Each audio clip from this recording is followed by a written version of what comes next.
Have you ever wondered about how you can become a locum doctor? Well, watch this video to find out. Hello, I'm Dr. Anthony Llewellyn. I'm the Career Doctor. I'm here on YouTube to help you manage your medical career. So locum doctoring is on the rise in Australia, and if a recent article in the Sydney Morning Herald is to be believed, approximately 16.5% of all the doctors currently working in New South Wales Health, that's the biggest state by population in Australia, are locum doctors. So what is a locum? Why would you want to be one? And how do you become one? Let's answer these questions in order. And by the way, if you are a locum or you're thinking about becoming a locum doctor, leave me a comment in the description below. Tell me about your experience or tell me about your thoughts and why you might be considering doing some locum work. So a locum doctor comes from the Latin Locum Tenens, which means to hold the place of or to substitute for. And according to Wikipedia, the font of all medical knowledge, the term is especially used for physicians or clergymen. So locum doctor is one who fills a gap in a position, usually against a permanent vacancy. How long that gap is can vary from as little as one shift to a week to a few months. And as indicated in the Herald article, there's now evidence of some hospitals permanently staffing certain positions with locums for years at a time. So let's get into question 2. Why would you become a locum? So the obvious first reason is money. Look at some of these rates of pay that are listed on one of the many Australian locum doctor websites, Charterhouse Medical. So a trainee for this particular job can earn $150 an hour. That's, let's look at the calculator, $312,000 a year if they work consistently 52 weeks of that year. So even if they were working as a senior registrar in Western Australia, which has the best rates of pay for trainee doctors, they would only be earning around half that amount. No wonder some consultants get a little bit annoyed when they're working alongside trainee doctors on the same shift, because they are literally earning as much money as them. Which brings me to the consultant locums. Look at this, $2,000 to $2,500 a day for an anaesthetist. That's $650,000 a year, again if you worked 52 weeks of that year. But according to the ATO information, anaesthetists are only supposed to earn $367,000 a year on average. Now, granted, we're not taking into account expenses and breaks for holidays, etc. But on the flip side, as a locum, you can have lots more holidays and lots more holiday times.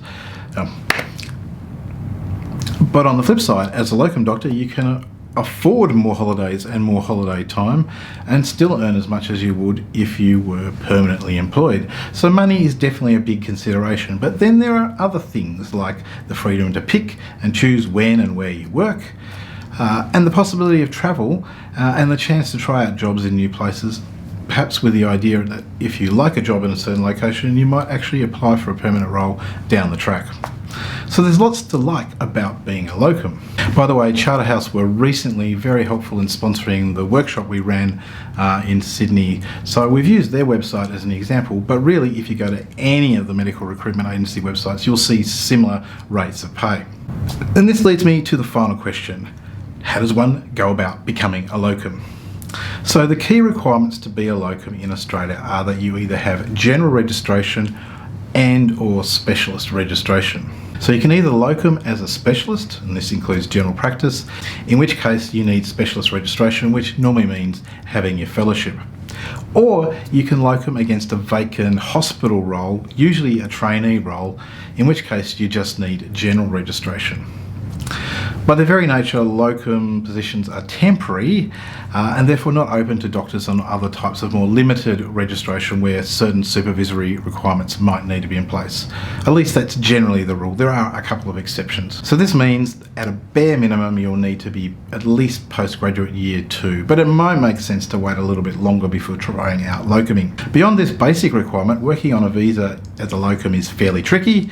So you'll probably need to have your citizenship or permanent residency.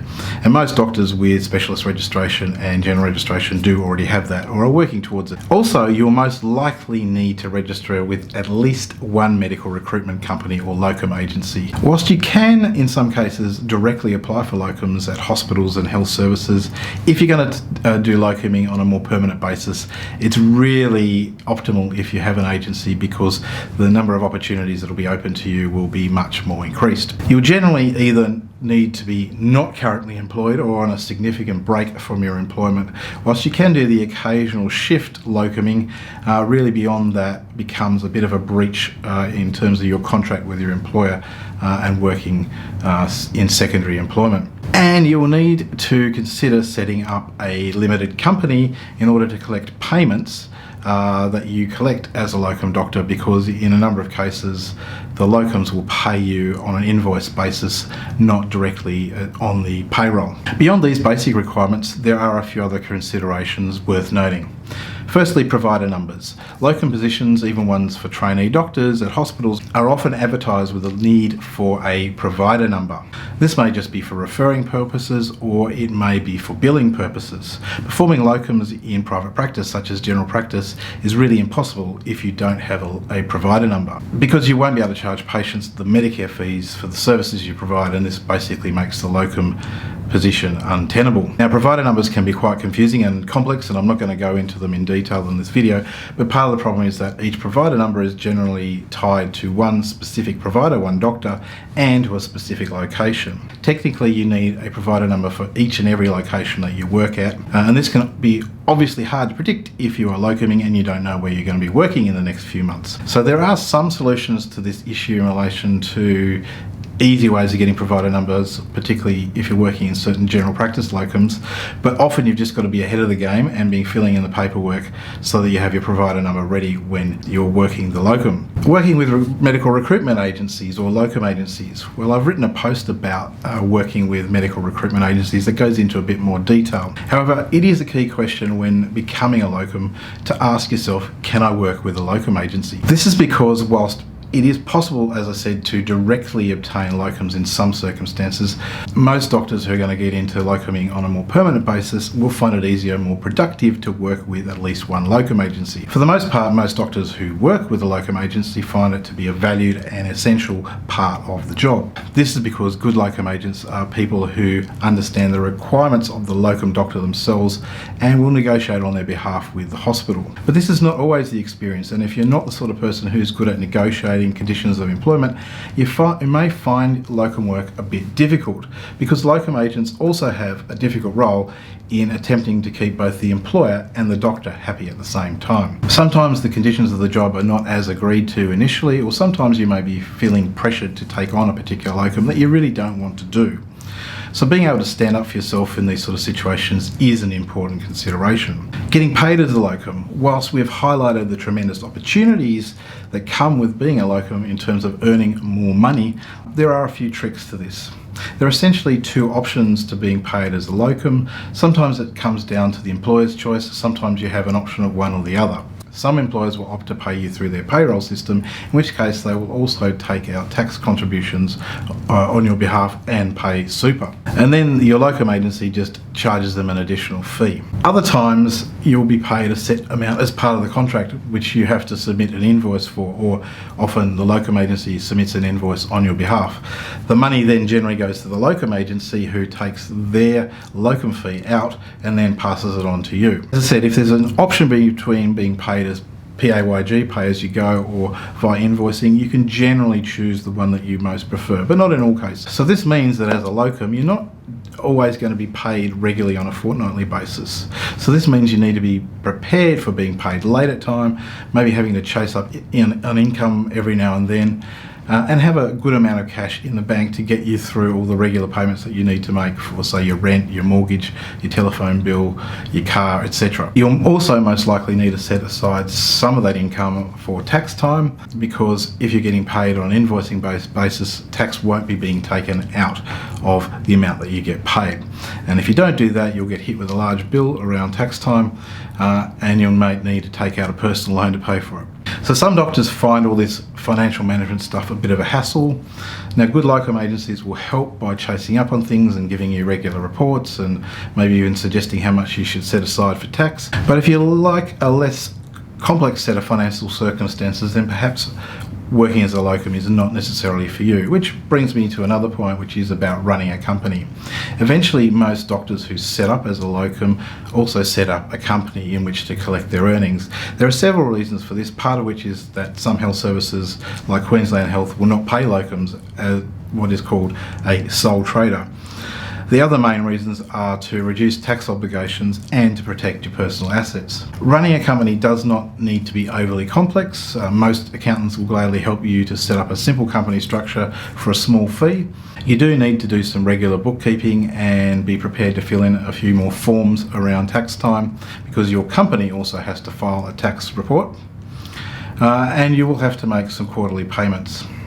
It also makes sense to set up a separate bank account for your company to make all that bookkeeping a lot easier. Many doctors actually find the idea of being the managing director of their own company a little bit exciting. You get to pick your own company name, you can even have a logo if you want, and some letterhead and a website. Go silly with it. But if you don't have aspirations to be a company director, you might find this aspect of locuming a little bit difficult, and again might question whether you want to be one. Indemnity considerations. You'll probably need to revise your medical indemnity a little bit upwards if you engage in locum work.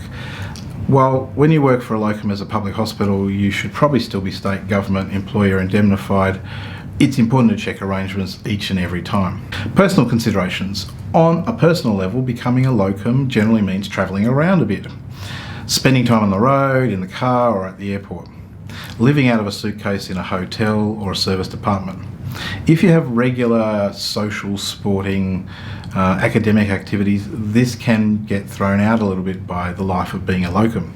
And if you have family, you may have some options for them to travel with you, and some hospitals, if they're particularly keen to have locums, may even pay for family-style accommodation, but generally you'll be out of pocket expenses for things like travel, extra food, and possibly some of that accommodation, which actually may make the financial sense for doing that locum a little bit less than it actually is.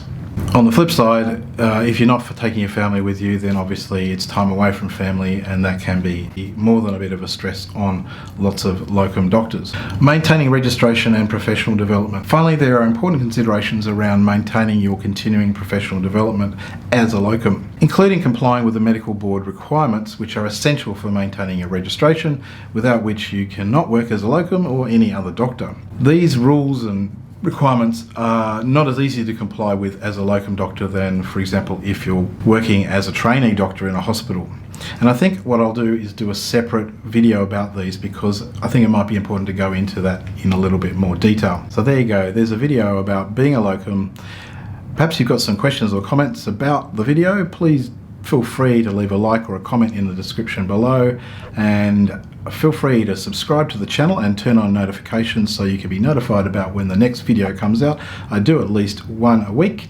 Remember, I do have coaching services and CV reviews and CV rewrites available through the Advanced Med website, and I will see you in the next video. Bye for now.